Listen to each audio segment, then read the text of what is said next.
Good morning. Our hymn today is entitled, In My Heart There Rings a Melody. Sing to the Lord a new song, for he has done marvelous things. His right hand and his holy arm have worked salvation for him. Shout for joy to the Lord, all the earth, burst into jubilant song with music.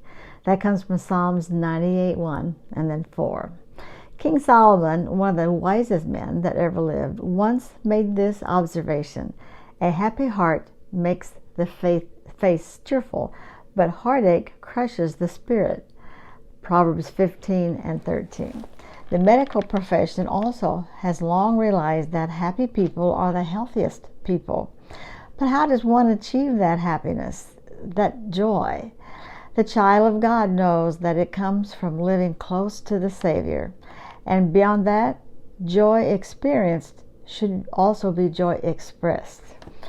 This ought to be true in our individual lives as well as when we gather in our church services. True worship must have the ingredient of festal joy.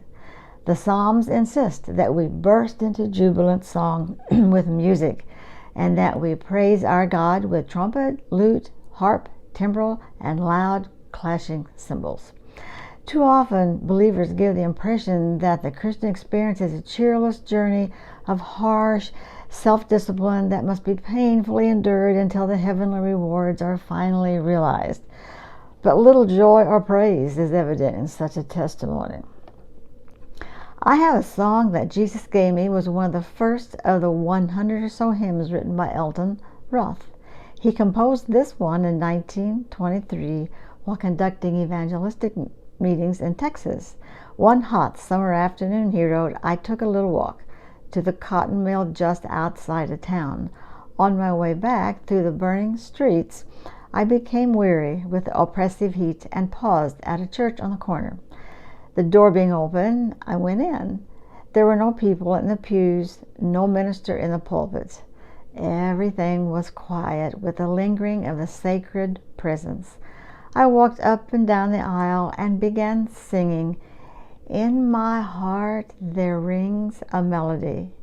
Then hurried into the pastor's study to find some paper. I drew a staff and sketched the melody, remaining there for an hour or more to finish the song, both words and music. That evening I introduced it by having over 200 boys and girls sing it at an open-air meeting, after which the audience joined in the singing. I was thrilled as it seemed my whole being was transformed by the song.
Yes, so let's keep a song going in a very deep part of our heart to get us through the days. And don't forget to come back next Monday with another hymn from Cheryl's Cherished Hymns. Also, you can go on YouTube, just type in Cheryl Houck, and my channel will have all these songs on it, plus some songs from the seniors at church, and some Bible stories and a song for kids. So, see you next Monday.